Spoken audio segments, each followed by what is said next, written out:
Hey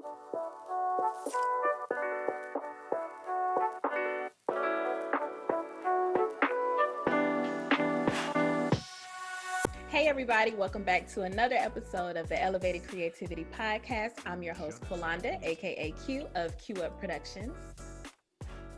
I'm your host, Jonathan Harris, aka John of Monarch Mentality Productions. And today you guys are in for a special treat because we have another guest joining us on the show today. This guest is somebody who both John and I have worked with in the industry. He is a Renaissance man. He is a phenomenal writer, director, actor, entrepreneur, all of those things.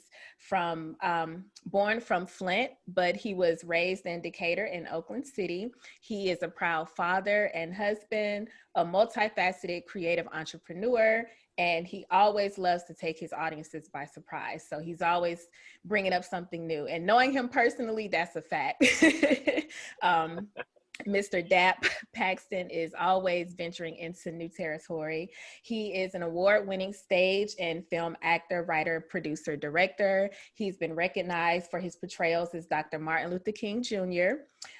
In the Katori Halls, The Mountaintop here in Atlanta, Georgia, and also Dexter Jackson in Bobby and Renee Peoples' comedy web series, Dexter Jackson's Guide to Dating.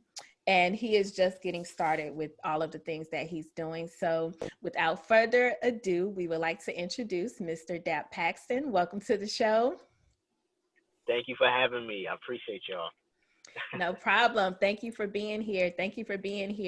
So Dap, we're just going to dive right in. So we're just going to open up the floor for you to share with the audience who you are, what you do, how you got your start, and just a little background if this is anybody's first time tuning into the show.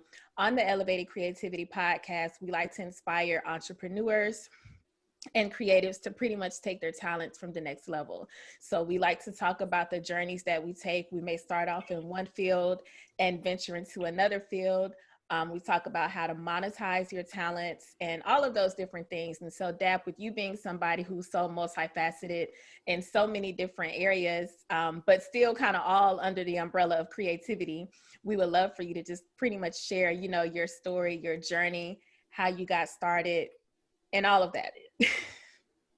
Cool, man. First of all, this is such a dope platform. You know, we work together, you know, it's been years. So I'm proud of y'all. I'm glad to see that you're growing and continuing to create and do your thing and be all entrepreneurial and enterprising. So that's what's up. Yeah, man. It makes me happy. Yes. It makes me happy. It does. Yes. And I forgot to mention in the intro, which I'm sure we'll talk about a little later, but we got to talk about that slasher film that me, you, and John worked on together. You know, Killing for Time. Killing for Time. Oh, man. Yeah, we can talk about that because that actually taught me a lot. Working on that project taught me a lot.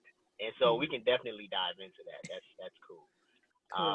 So about me, y'all know I hate to talk about myself, man. Come on, Renaissance, man. So I am,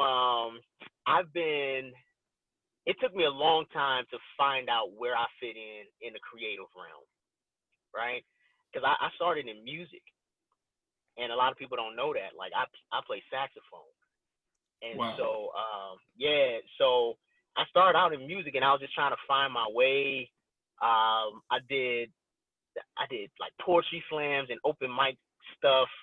So I've written poetry. I used to host art shows here in Atlanta at Jamandi Productions. So this is some history for people who don't know, especially if you're an actor or like in theater and film.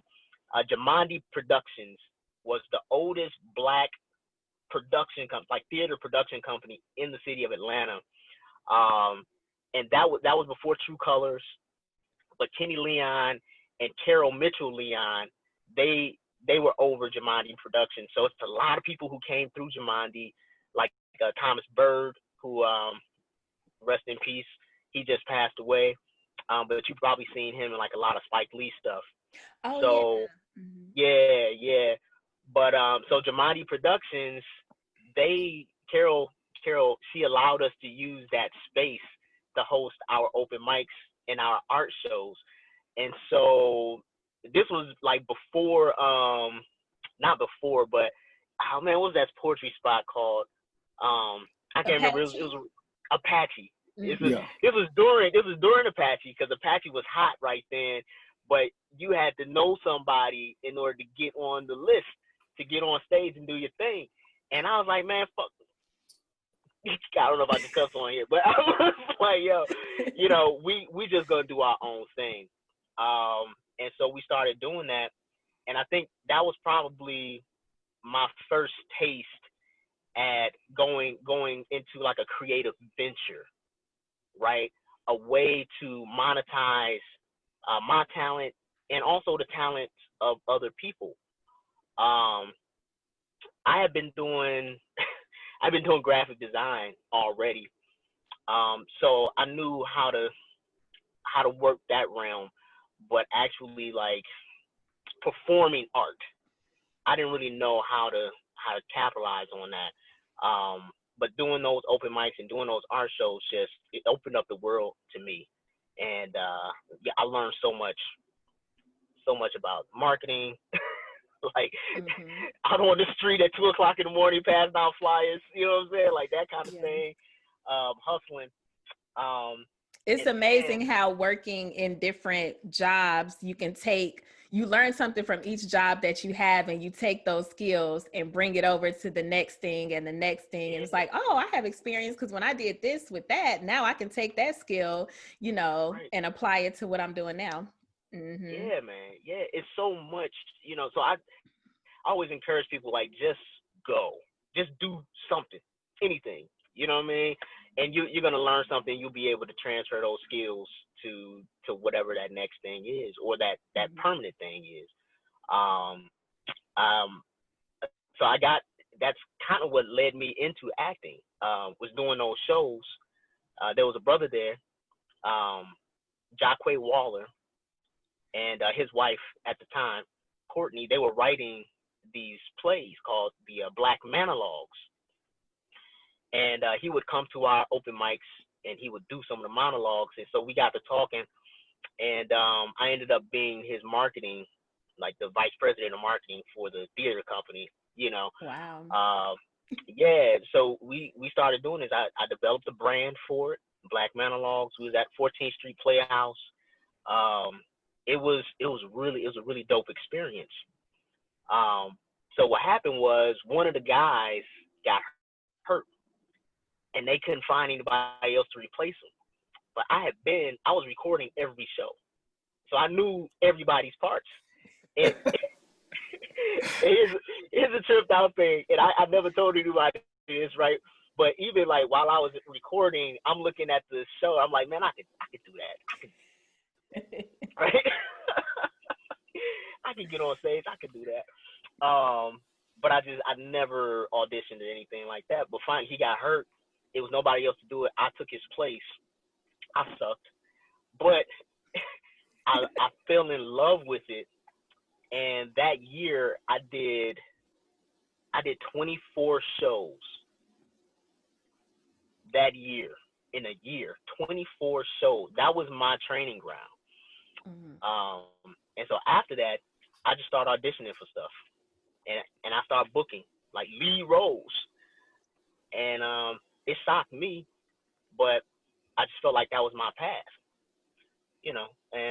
And you're talking about stage acting at this time, and so with stage acting, you have to know your lines. There's no take one, take two.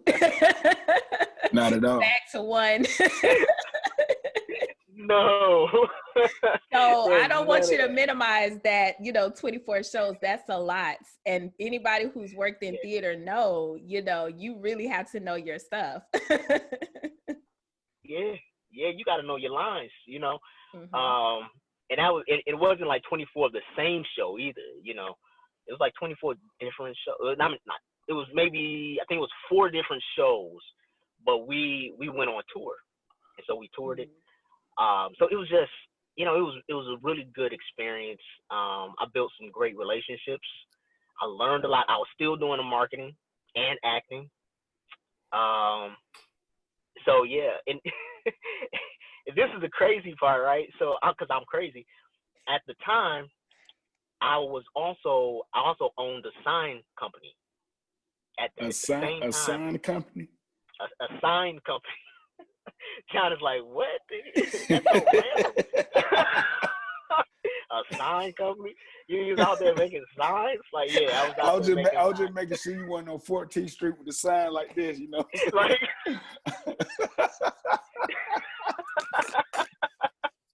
yo, I could probably get down with that too. Oh, I'd probably fall out spinning signs. No, I was actually producing signs for businesses. So I mean, like, there's still some stuff that I see. I'm driving through Atlanta, and people still got their signs up that I actually installed, you know, and built and printed. Oh wow, that's what's up. Yeah, so it's pretty cool, man. So I've never let fear stop me, right?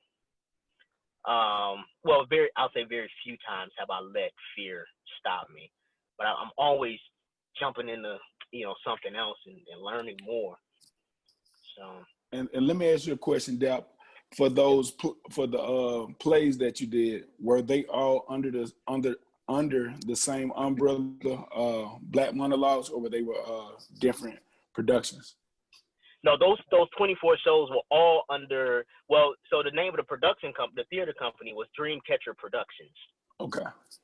So all those shows, it was like 4 different shows. They were all up under Dreamcatcher Productions. And so I think it was like Black Monologues 1, 2, and 3. There was 2 other plays. So it was 5 plays. Yeah, it was insane. So with that being said, you were playing some pretty contrasting characters because it wasn't like the same character on each show. So that's a lot of work. A lot of work. Yeah, different characters. Sometimes I was playing 2 characters because the way that it was structured was they were monologues. Okay. So and it was about Black men and their perspective on love. And so, wow. Yeah, so I would come out and play a character that was like abusive, like an abusive husband, and then give this monologue about why I'm beating my wife up and dragging her across the floor, and then come out later on and be like an adulterous preacher. You know what I'm saying? But you know what? Look at your face. You know. Yeah. John, you froze up on us. Did I freeze up? Okay, there we go. Okay. Yeah. Okay, cool. But you know what? That now it's saying my internet. Okay, bear with us, y'all. Look like we're having some internet issues today, probably because of the cold weather outside. But you know what? I think, and this is why I admire theater so much, because I think, to me, theater and the stage is what makes the best screen actors. Because when you look at some of the greats, when you look at Denzel Washington, Forrest Whitaker, Viola Davis, like, they all not only started in theater, but still do theater to this day. You know, well, I don't know if Denzel is doing much theater. I know he's doing some producing and directing. But those, you know, they're able to kind of carry that over onto the screen because they have that genuine talent, you know, that it's an actual craft. Because you do kind of like the comments you made, Dap, where you were watching them like, oh, I could do that, I could do better. And, you know, I've been in screenings and in rooms where people may watch an independent film, or they may be on set and say, oh, I can run the lines better than that. But acting is not just standing in front of a camera and saying words, or it's not just getting on stage and saying words. Like you said, you had to do some deep diving to do those monologues for completely different characters. And I'm sure it could take an effect on your psyche at times too. You know what I'm saying? Even, and I know when you played Martin Luther King in that production, because I never made it to one of the shows, because I think, if I'm not mistaken, Trevon played Malcolm X, right? Yeah, so that was in The Meeting. So I played Okay. Dr. King 2 times in 2 different plays. Mm-hmm. And so yeah, Trevon Howard, amazing actor. And for those of you who don't know, Trevon Howard is the guy who plays Chaz in A Single Life. Was he in A Single Life? Yes. Yeah, he was in The Single Life. Both seasons. He played opposite of Candace Harris. Shout out to Candace B. Harris. She's doing her thing these days too. But yeah, and it's funny because in The Single Life, he plays a more comical character, but he does still have some serious moments, but he's more comical. And so even that is a bit different from him going from Malcolm X to a F-boy named Chad. Oh man, but Trevon does the work. He does. Mm-hmm. He does the work. Yeah, because I worked with him in some stage productions too. Yeah. My God, man, being on stage with him, you know, and so Nick Starr is the one who cast the 2 of us for The Meeting. And I've been working with Nick Starr. Nick Starr he's my mentor. Phenomenal human being, right? He's an actor and a director and a producer too. But he when he got Trevon, because I was working on The Meeting at the time, he was like, I found your counter. He was like, I found your counter. He was like, I know how hard you work on building your characters, and I found somebody that's gonna play Malcolm X who goes hard like you do. Mm-hmm. And he was like, I can't wait to see it. I hadn't met Trevon at that time, you know, but our first rehearsal was intense. It was so intense. It was so, because, you know, he had been doing the work. Now, again, I'm crazy. So y'all just have to keep reminding yourselves, Dap is crazy. That's why he does these things. So the Mountaintop ran for 2 weeks, and then The Meeting opened the next weekend after the Mountaintop closed. So I have been working on the Mountaintop from December until I got the script in the end of December, and we rehearsed January, February. It opened in February. And so, but then the last weekend in February, The Meeting opened. 2 different plays. Mm-hmm. It was back to back. So I was learning 2 plays pretty much at the same time. And they were very intense plays. Katori Hall, if you don't know who she is, she's the writer she's the one who created P-Valley. Okay. Oh, wow. Okay. Mm-hmm. Yeah, she created P-Valley, which I hear is doing really good. Mm-hmm. But she wrote The Mountaintop. So Dr. King, 2 actors, Dr. King, and then the sister who, the maid of the hotel the night before he was assassinated. So that's the setting. And then The Meeting is 2 characters pretty much for the majority of the play, Malcolm X and Dr. King in one room. You know, they meet. And so for like 4 months, I was entrenched in Dr. King. Mm-hmm. And it took a toll on me. I had to, you know, I had to, like, I don't know, I just had to decompress and, mm-hmm. you know, just come back into myself, because it was very, I just want to say it was intense. It was consuming. Mm-hmm. And so, like, Dr. King used to smoke cigarettes. A lot of people don't know that. Mm-hmm. And he smoked Pall Malls or Pall Malls. Yeah. Right. And so, so that was one of my things. I was smoking. Like, I was smoking to really dig into his character. I don't smoke cigarettes, but during that time, I was smoking cigarettes. And so afterwards, it took me a year to get that completely out of my system. Like, there were times where I would still get an urge to smoke a cigarette. Wow. You know what I mean? Wow. So, that's some method acting. Yeah, I was about to say where you're method acting, but yeah, that describes it right there. Mm-hmm. Yeah. Now, Dap, let me ask you this. What advice would you give to actors who may be trying to transition from stage to the screen? Because you've also worked in film. You've done some on-screen productions as well. So from the acting standpoint, because John and I's experience, even though John, I don't know if you know that, but John got that acting bug bite. So he's been doing, you're going to see him on the screen a lot more too. Don't try to look modest now, John. me and Dap actually worked on a project pretty recently, Q. Yeah. See, so he already know. Yep. We worked on something pretty recently. But what advice would you give to those actors who are looking to either way, either transition from theater and the stage to on-screen acting, or the other way around, from on-screen to theater? Well, I don't know. That was something that was a big deal for me because I had a hard time transitioning from stage into film.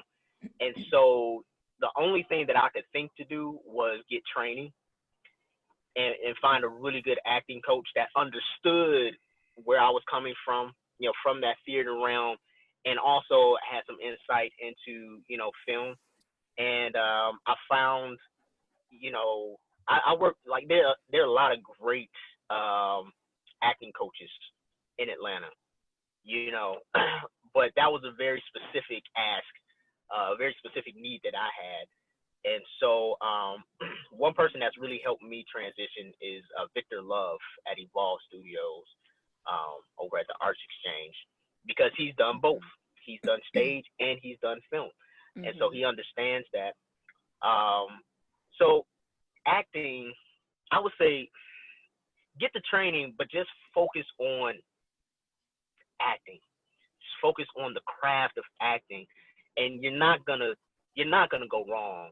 If you focus on, breaking down the scripts, doing your breakdowns, like doing the work, building your character, doing your moments before, and your internal monologues, and like, you just do the work, man, you're gonna get there. You know what I'm saying? Like, it's gonna happen. Like, people kind of obsess over it. I would say don't obsess over it. Just focus on the craft and you'll get it. Because I think I know there's a lot more to take into consideration when you're on a film set versus, because sometimes in theater you just have, you have the lights and occasional sound in the audience. But when you're on a film set, you have the lights, like me and John talked about in one of our episodes. You got the crew. It's a lot of distractions. Yeah. And one of the biggest differences from me as the director, and you too, Dap, as a director standpoint, is knowing the subtleties. Because when you're on screen, less is more. You don't have to be so over the top. You may not have to project because you might have a mic on. If you have a lapel on, there's no need to yell your lines. Or be so dramatic.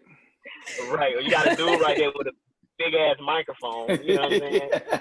Right. Like, you could be delivering like this intense, super serious monologue, in front of the camera. You got the boom mic guy right there in your face, and you got to ignore it. Right. Or even when they say, this is going to be a tight shot. We want to see the motion in your eyes. You see the camera coming in like this. Oh, yeah. But see, those are just things that you got to get used to, and for me, I'm a hands-on dude. It's hard for me to learn from theory. I have to apply it. I got to be in the mix. And so that's why I'm like, you'll get it. Just do it. You'll understand, because the intensity needs to be the same, whether you're on stage or on film. Your intention is going to be the same whether you're on stage or on film. But camera catches everything, and the thing about film is just it thrives on you being completely in the moment. And just being natural and just letting go of everything else and just completely being in the moment. But see, being on stage, it requires the same thing, except the person in the back row has to be able to hear you. That's the only real difference, But essentially at the core, it's just acting, Yeah. Yeah.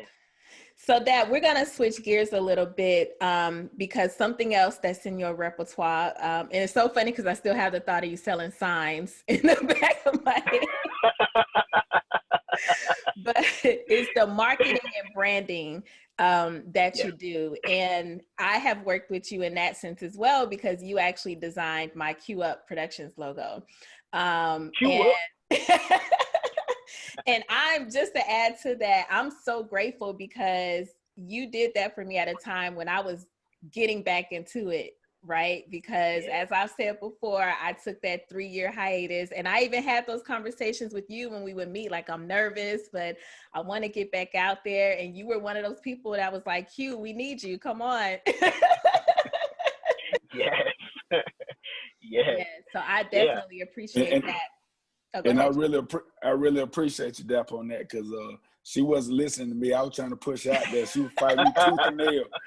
You know, it got to the point where John just stopped talking to me about it, because I'm like, okay, John, yeah, She like, no, I'm not doing it. He's like, come on, Q, please just direct this one scene, not even the whole project, just this one scene. I'm like, nope. Yo, but that's important though. Like, you need friends like that. You need people around you that's going to lift you up no matter where you are. Yeah. And that's going to continue to encourage you. And that's been an advantage that I've had. I have a great circle around me. And I'm forever grateful for that. So, it's my pleasure. Q, you're dope. Oh, thank you. When we worked together on Killing for Time, I was like, yo, I'll have to work with her again. Thank you. Thank you. So speaking of killing, well, I got a little tongue tied. Speaking of Killing for a Time, I know that was one of the first projects that me, you, and Q worked on together. And I know we worked on a couple other projects together. How was that experience for you? And what were some things, like you said, that how was your experience on that project? My experience on that project was actually pretty good. Now, so as an actor, this is something that you come into too, especially working on independent films. That was me testing my chops. And so at the premiere, I was embarrassed at my performance, and so even though I felt like really good about the project and the writing and everything, I felt like I could have done better. And so that's something that as an actor, as an artist, you have to deal with too, is critiquing your own work, and then taking the steps necessary to improve. So, because I could have just folded up and been like, I'm never doing that again. But, I'm sorry, but instead, like, well, let me find an acting coach, like Stat, and that's when I found Victor Love, actually. That's what prompted me to find Victor Love, because I had some friends there who are actors, who came to the premiere, and I was just like, yo, who is your acting coach? This was at the premiere. I said, who is your acting coach? And they told me about Victor. And so I went ahead and did that. And just to give a little background, can you guys still hear me okay? I think we had I can hear you. I know Dap audio changed a little bit. Yeah. Okay, sorry about that. Yeah. Okay, there you go. And just to give the audience a little background, so Killing for Time is a short film that we worked on, and it's actually available on Q's Network, which is the YouTube channel that we have where The Single Life is, A Time for Love, the projects that John and I have discussed. And we'll make sure we put the link in the show notes and as well as in the description box on the YouTube channel, so you guys could watch the film. But Dap played a detective. It was a really good story. And I was excited because I love horror films and suspense films and mystery and things like that. So the fact that Mike Allen, shout out to him, he's the producer, the executive producer, and John was a producer as well. I was excited to be able to finally direct a suspense film because, you know, people had kind of put me in the box and I didn't want to be in a box of just doing the love stories, you know, or the relationship type stuff. I'm like, yay, people are going to be dying and I can, I should be excited about that, but Yes, and so Dap played a detective, and we're not going to give too much of the movie away, but make sure you guys check it out. And so that's very interesting, Dap, to hear you say that you were able to critique yourself at the premiere, because that in itself even takes a lot to kind of be bold enough to say, I can improve. I have room for improvement, but also not to completely shut down and say, "Oh, I'm not going to do this again." You know, and it's amazing how we can be so hard on ourselves, because if you ask me, you did a great job. And just like you said, I was excited to work with you again, because I'm just like, you know, and I've worked with some people. We all have worked with some people where it's like, I'm fine if I don't work with them again. But like, you were definitely somebody, because I can tell a difference when people actually take the time and invest in their character and invest in their stories and don't let the outside distractions of production itself, you know, interfere. And so in my opinion, I think you did a great job, but I still applaud you for critiquing yourself and getting better, you know, because that's what it's about, is excelling and getting better with each project that you do. Yeah, thank you. That's so funny because we've never had this conversation, you know. No, and it's been what, 4 years? I think it's been longer than 4 years. Yeah, it's been longer than 4 years, Q. So we did it in what, 2015, 14? I don't even remember. It had to be like 2015. So yeah, that's about 5 years. It's 2020. Yeah, 2015. Yeah, 2015. Yeah. You know, so yeah, man. I mean, I took it as a learning experience, you know, but I felt like I had let y'all down. You know, I really did. I'm not holding on to that now. I'm way past it. But at the time, that's how I felt. And you know, that could be taxing too for an artist, is to take on that feeling. But it's important for us to know how to transmute those emotions and to use them. Like, I use that in my motivation. I use that.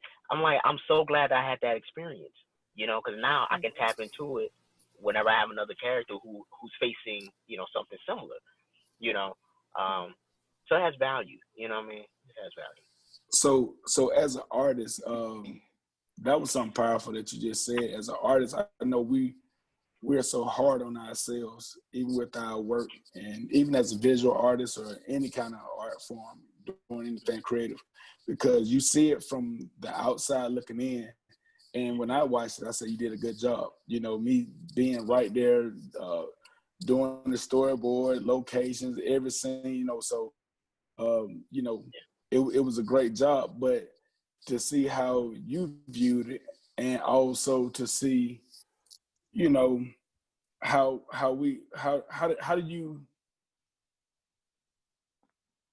did that, I know you just answered that. You said, you know, I'll come back to that. I'm trying to think of a better way to say that, because I want to say, like, what advice could you give creatives when they feel down and out, or they feel like they're too hard on themselves?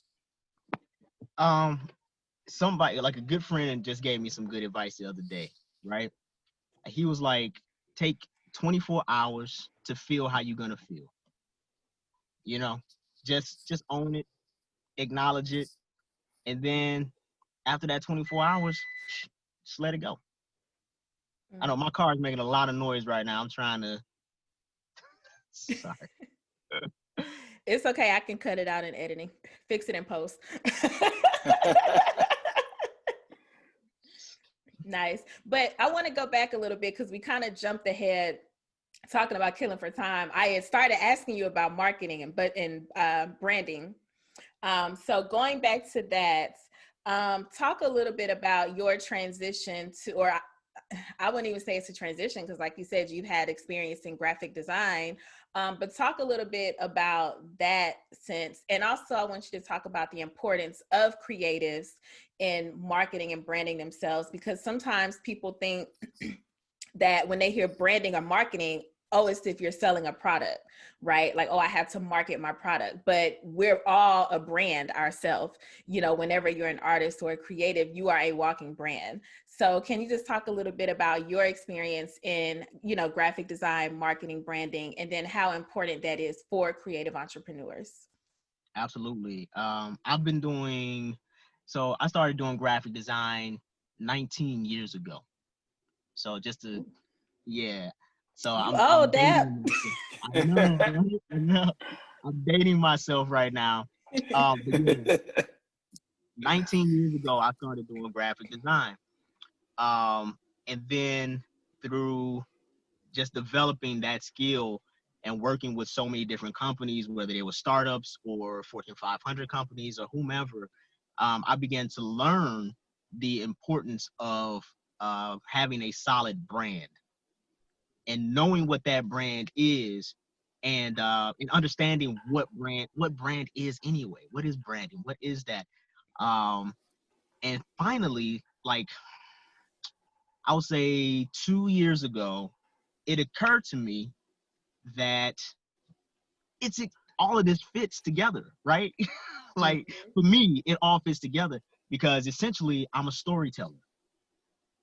And essentially what a brand is a story around your company. So I'm like, okay, now I know how to approach this thing. What is your story?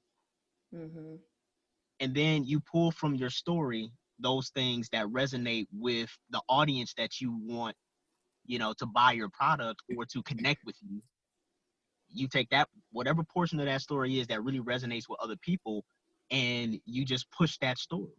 You deliver that story in a way that's compelling, in a way that people will see the connection between them and you, and becomes a very organic type of thing.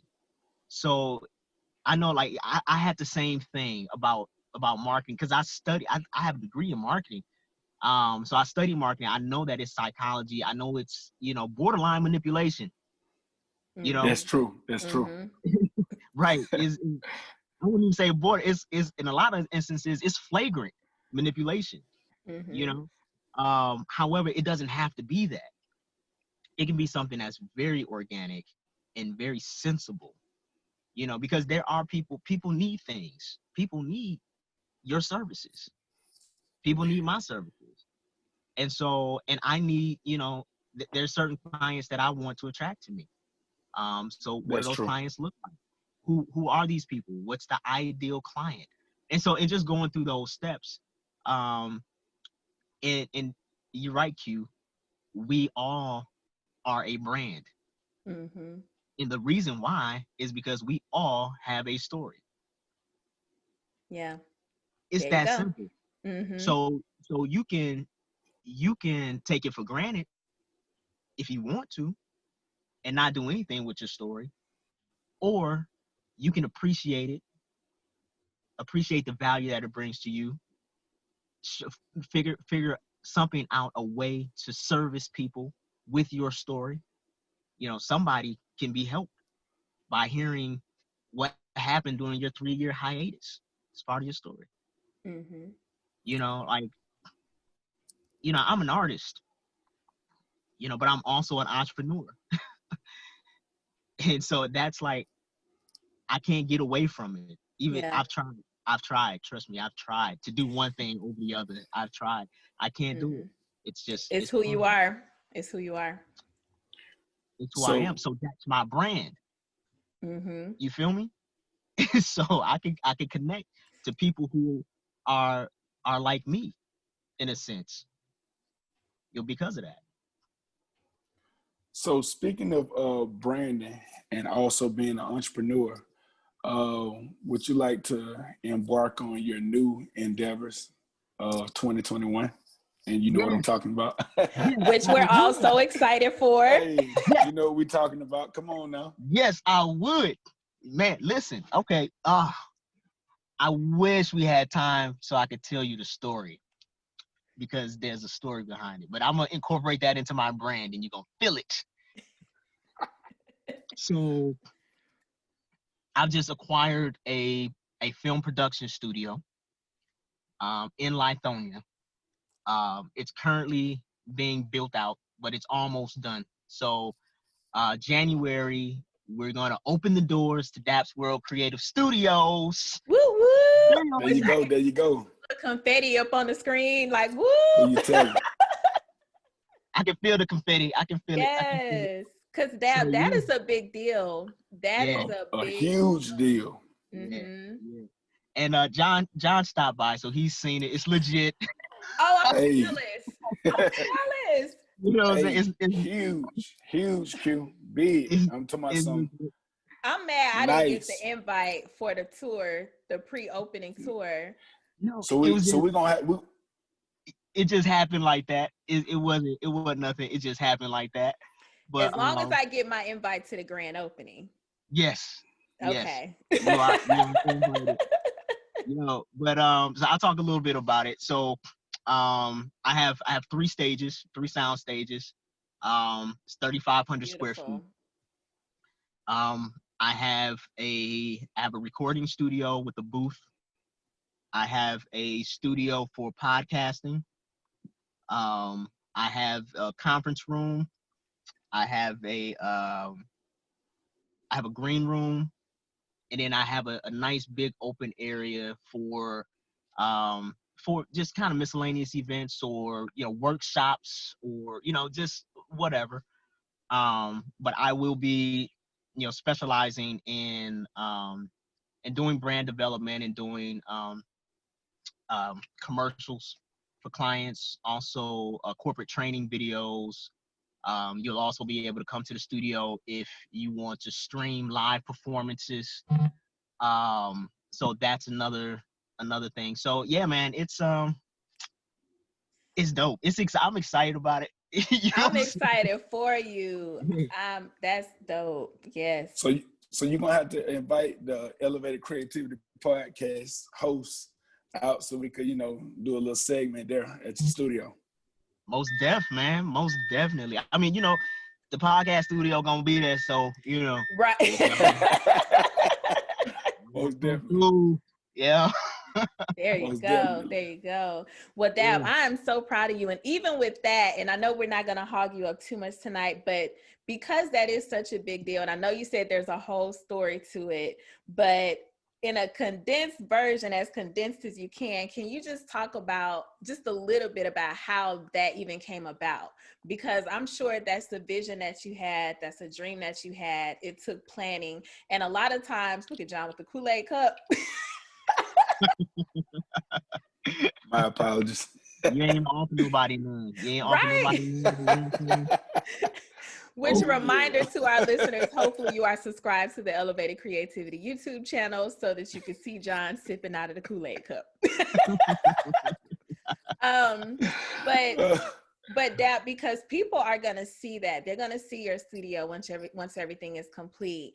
And people don't know the idea that goes into bringing something like that to fruition, right? So can you just talk briefly about how that went from an idea to pretty much, it's still being, I know everything's still being fixed, but from an idea to reality?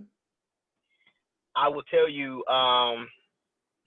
so did I show you? I don't know.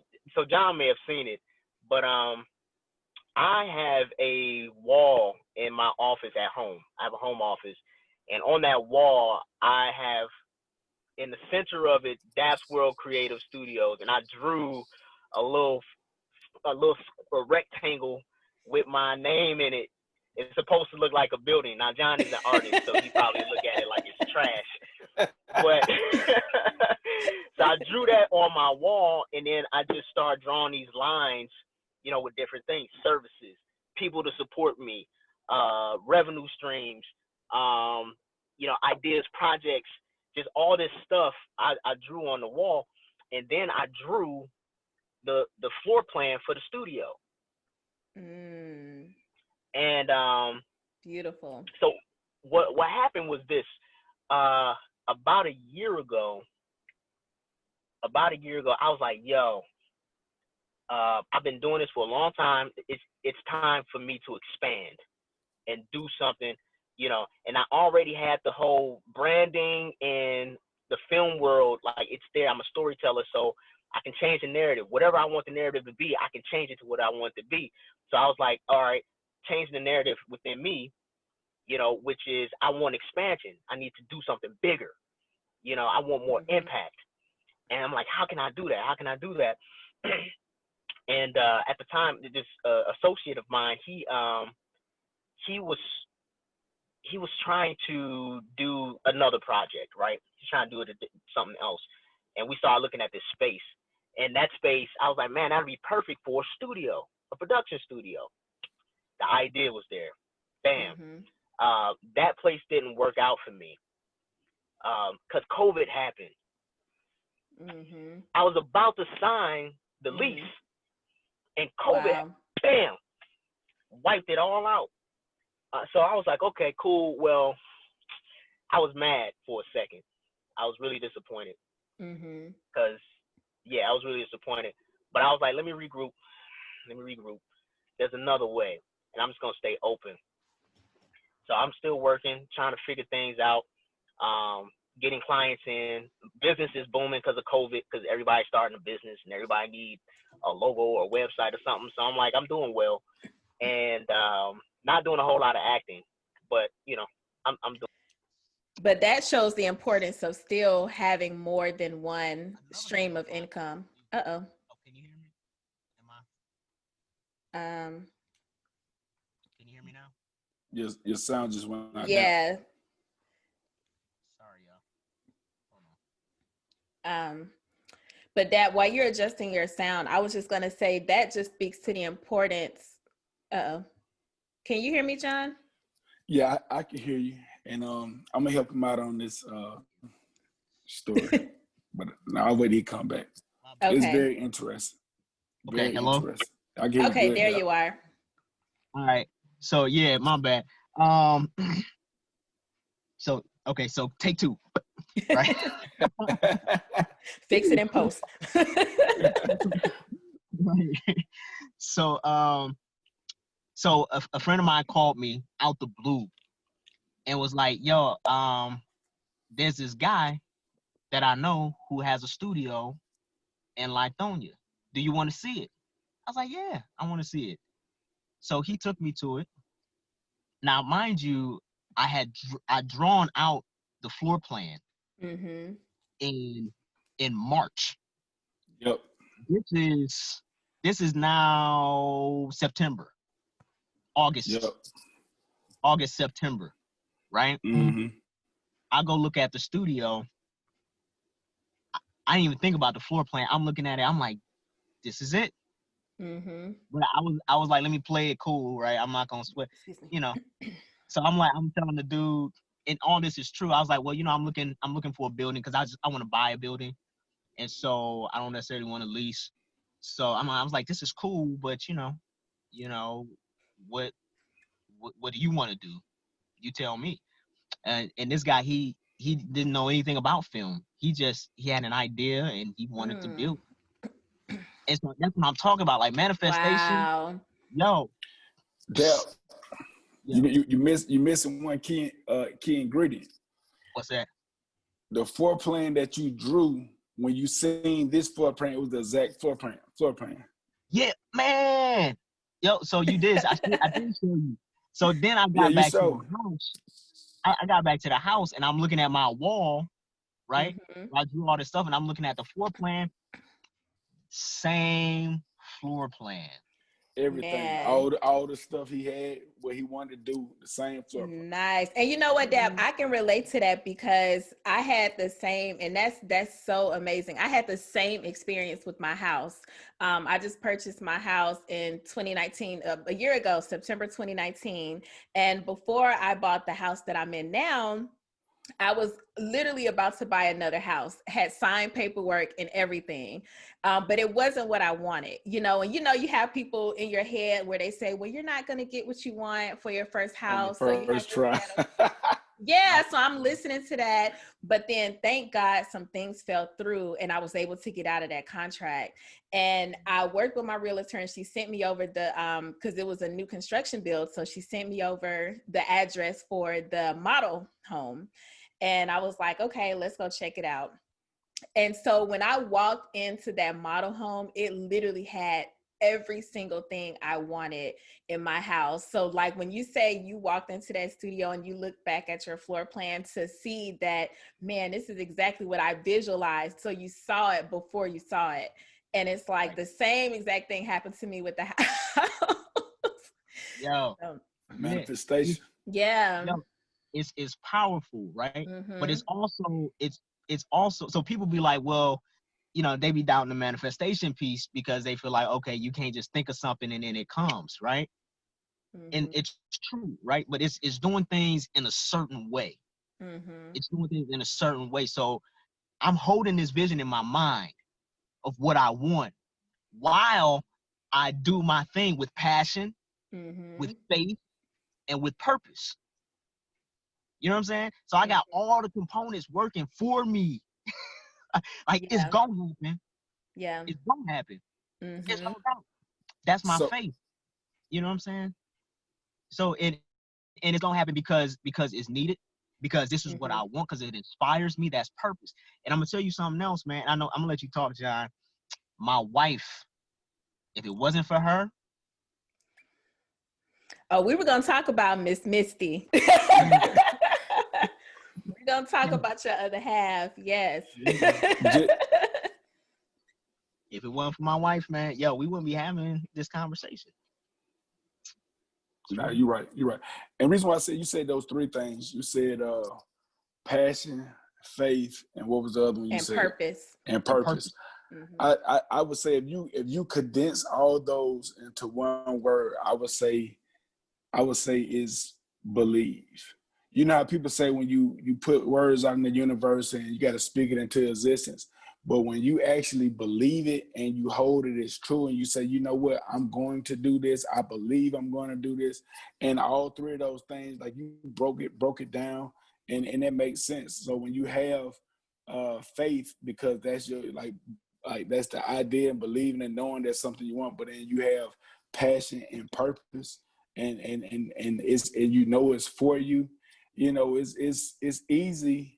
It's easy to get your vision jaded, and especially I say with the whole COVID-19 situation, it kind of slowed everybody down and it made everybody have to kind of like pay attention to yourself and just kind of like dig deep on the inside. And it's been it's a blessing and a curse, you know, most definitely. You know, it's unfortunate, but it's been time that you needed with yourself, with your family, and just get some, some mental thoughts in alignment.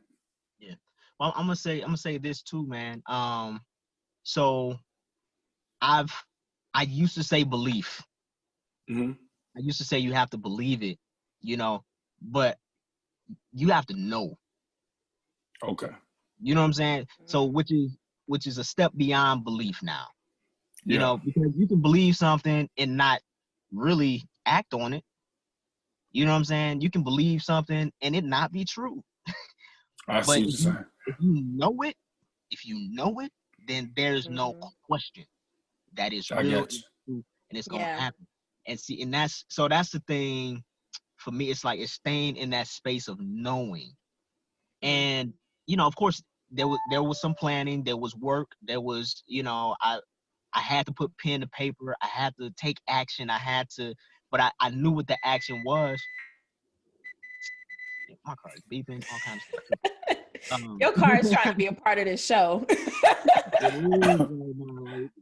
Relax, baby, relax. No, Yeah. but yeah, I mean, of course, there's always that. There's always that. Yeah. And It's a then process. It's a process. It all ties together. You have to believe first, but then you have to know, and not only know that what you believe to be true, you have to know what you want. And a lot of people like have this hunger and desire to be successful, but they don't know what they want. They don't know what they want to do to be successful, or they don't know what it takes and they don't put in the effort to do what it takes, you know, to get what they want, you know. And it's like you have to study, because like you said, there were some practical steps. So yeah, you know, you could have stopped there and just said, oh, I got it, it's mine, and then not take the appropriate practical steps to do what you need to do. Right. And Dap, I think that support system is big too. Like having a good support system with good positive energy around you, and they kind of help you with your thoughts and your decisions. Yeah, most definitely, man. Most definitely. And that's what I'm saying. I am very fortunate to have a great circle around me, people who believe in me, right? Yeah. Because yeah, and so it's just I'm blessed, man. I'm blessed. And I was talking about my wife. So my wife Misty, she has her brand, which is the spiritual attorney. And so she was teaching these classes last year on tapping, which is it's like a form of what is that when you get the pins, the needles in you? Acupuncture. Yeah, it's Yeah. like acupuncture without the invasion of a needle in your skin, right? So you just tap on certain points, and it's gonna sound weird. I know most people don't know about this, but this one particular class that she was teaching, I was there filming, and she was like, I want everybody to just close your eyes and imagine yourself in a space where you feel fulfilled. And when I did that, I imagined myself on set, like running a studio. And I felt fulfilled. In that moment, I felt fulfilled. I was like, that's exactly what I need to be doing. Like, there's no place I'd rather be than on set, outside of with my family, is on set. We had that conversation, Dap. Yeah. So I was like, there's no place I'd rather be than on set. So I need to just have my own studio. And that's where you asked me where it started. That's where it started. When I did that and I held that vision and I continued to hold that vision, and here we are. And I still hold that vision because it's not open yet. Right. You know what I'm saying? And even after it's open, you have to keep it open. So you always have to keep that vision at the forefront. Yeah. Exactly. Yeah. So yeah. And Dap, one of the things. Oh, go ahead, John. Oh, no, I was saying that's where passion and purpose come in. Once you have that vision and once it come into manifestation, and when you have that passion and purpose just to keep you going. I was going to ask about that, but you answered it already, Dap. Yeah. And Dap, I was just going to add to that, to bring everything home. One of your biggest accomplishments and one of the things that adds to your value and greatness of the wonderful Black man that you are is that you are a husband and a father. And you and your wife are so beautiful. And I know I met you and worked with you, but I think I met your wife because we had a table read at your house, if I'm not mistaken. And I think that was the first time I met her briefly. And then recently I went to a screening that, shout out to Tiffany Michelle, she was acting in, and your wife Misty was in that. She was also acting in that. And you were there and I was like, whoa, what's up? But I think it's just so beautiful to see, you guys are dynamic, and we love everybody. Of course, all of the lives matter, but Black love, I'm going to say it. And look at John's face. I said all of the lives, not all lives matter. But no. Okay. But to see not only just Black love, but Black love in this industry, right? Because one of the tropes, one of the stereotypes is that, actors, artists, musicians, they can't be stable. Or if they're successful on one end, they can't be a successful, spouse or a faithful spouse, or, and having that support. And just the importance of choosing the right spouse, with, being with somebody who supports your vision and your dream, but also has their own, like you said, she has her own brand, she's doing her thing too. And I feel like I just said a mouthful. And of course, we know nobody's perfect, no relationship, no family is perfect. But if you could just talk a little bit about that before we bring it home, just about your experience and how grounded your family keeps you, and even how you and Misty are able to kind of keep those boundaries of being in the industry, but being able to come together, as husband and... You okay, John? Good. You looking back like somebody behind you. Yeah. This is gonna turn into another episode. But does that make sense, Dap? What I'm asking, basically, Yeah. how you guys are able to come together, you know, from your creative talents, from your creative projects, your own brands, but to still have that respect, that mutual love and respect for each other. Yeah, man. It's just fundamentals, you know, communication, and we allow each other to be who we are. We make space for the other person to just be who you are, you know. And I support her in everything that she does. And but we also we can talk about anything, you know, and that's tough sometimes because there's some hard conversations that have to be had at times. And so we've been married 6 years this past October, but in February we would have been together for 9 years. Excuse me. So that's Wow. 9 years, and she's my best friend. We're best friends. I love being around her. She loves being around me, spending time together. It's like there's no one that I want to talk to every day or see every day except for her. She's the only person. Her and my son, you know. Mm-hmm. And so we've had some obstacles to go through because there was a time where I was just acting and I wasn't bringing in a whole lot of bread, you know, and that was an issue. Dap, you driving?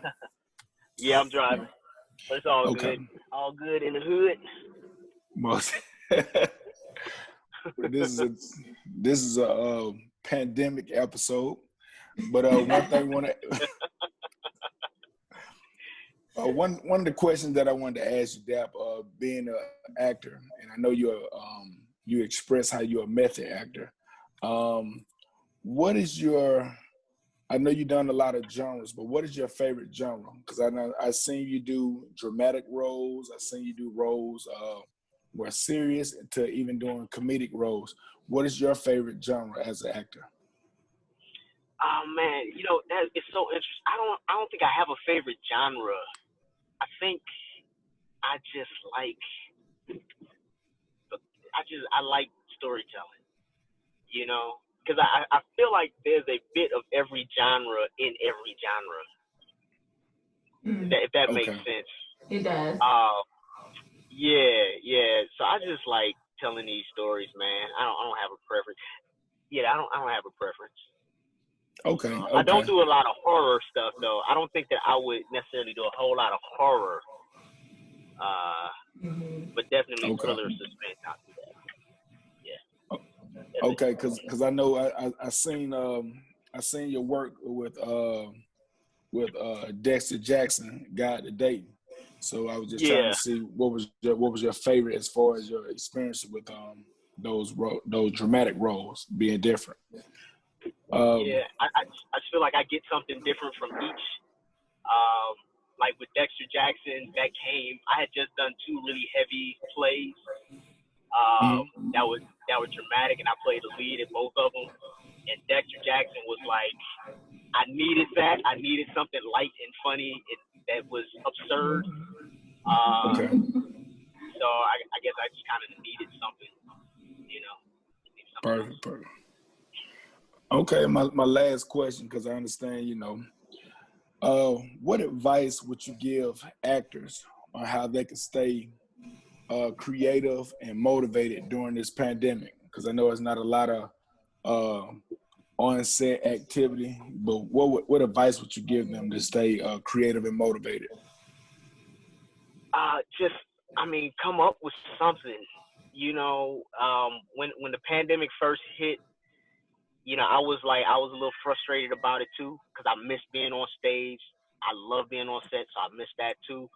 And so I just decided to do a Zoom play. We did August Wilson's Jitney via Zoom, and I got a bunch of my acting friends, and we just did a reading via Zoom, and it was really fun. It was dope. It was we rehearsed, and so it wasn't the same, but it felt good.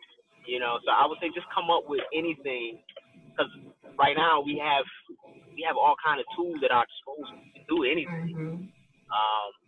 And just do that, even if you're just getting with friends and doing a table read or writing something or anything, anything. Yeah. Okay. And Dap, last thing, what are your social media handles and how can people get in contact with you and stay in touch with all your business endeavors, hustles, etc., and just overall your creative genius? How can the audience get in contact with you? How to get in contact with Dap?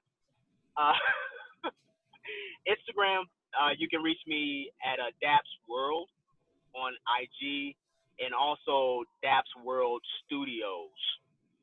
So it has D as in door, A as in apple, P as in Paul, S as in Sam, World Studios on IG.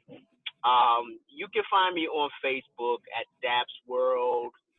I'm not really on Facebook like that these days, so it might be you might not get an immediate response from me. But I also have a website, which is dapsworldstudios.com. So you can always hit me there.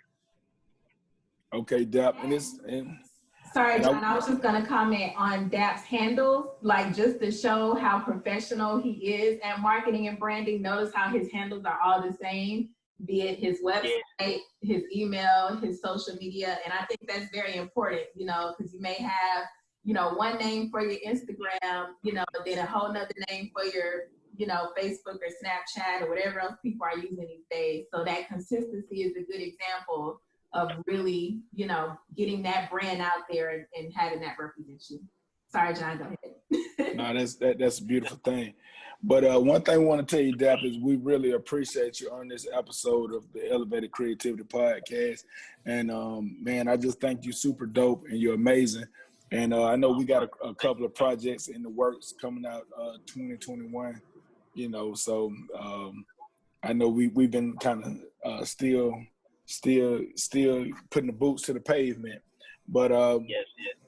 I just want to just tell you, man, I appreciate you and thank you for joining us on this episode, and we'll definitely be in contact. Yo, thank you for having me, man. All of that, my sentiments are the same to you, brother. We've been knowing each other for a while. We've been friends. We've had some deep conversations, and I enjoy watching you grow and expand. And the same thing with you, Q. Keep going. Just keep going. And that's my advice to anybody, any actors, like whatever you're doing, just keep going. Don't stop. Keep going.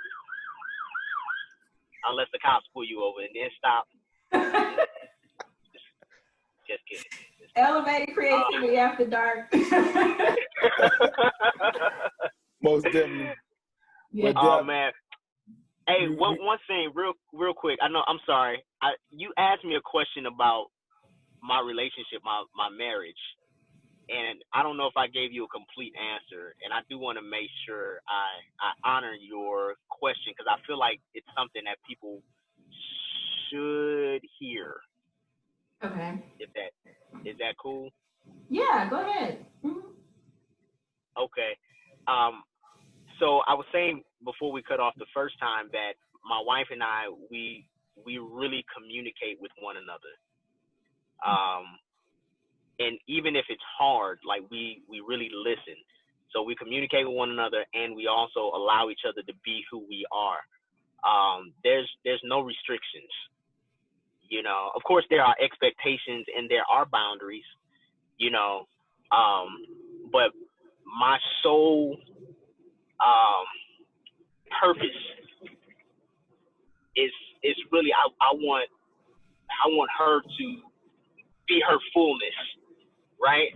To experience her fullness, and she wants the same for me. And so that's important.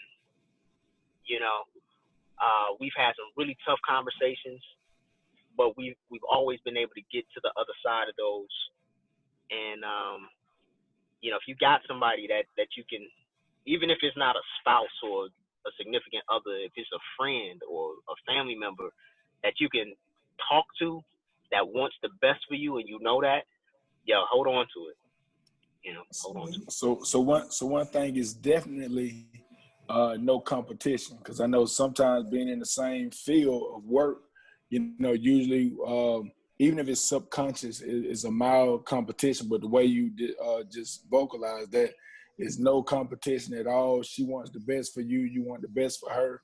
And then, y'all biggest, motivators, and I wouldn't say cheerleader. I know that's kind of crazy, but just kind of like, supporter, just supporter, just keep you going. You want to see her win, and she want to see you win. And you said to the highest potential. That's what's up, bro. Yeah. And that's all that really matters, because it's like, if you're not both winning, then what's the point? Yeah. What's the point? Well, thank you for sharing that, Dap. That's really good, especially because now we see so much negativity out there when it comes to relationships. It's like it seems like, I don't know the statistics for sure, but it seems like there's fewer marriages, and it seems like even relationships before even getting to marriage are not lasting that long. And then when you factor in working in the entertainment industry, where you don't have a traditional schedule, we don't 9 to 5, you can work one day from 7 a.m. to midnight, and you have to have that trust, and you have to have that understanding in your partner, somebody who understands that lifestyle. And a lot of people don't. Good. Well, Dap, please make sure you get home safely. For those of you who are listening to the podcast, this has been a very interesting, technologically challenging episode, but we made it through. And like we all said, that just means that this word needs to get out there for this episode. Thank you again, Dap, so much. Like you said, get home safely. Thank you for your time. We'll make sure that your social media handles are in the description box on the YouTube channel, as well as in the show notes. John, do you have anything else before we wrap it up? I want everybody to make sure you guys subscribe to our YouTube channel, and let's just share the word and keep promoting everybody to be as creative as they possibly can. That's right. All right, Dap, well, you have a good night, and everybody, thank you again for tuning in to another episode of the Elevated Creativity Podcast. We will catch you guys next time.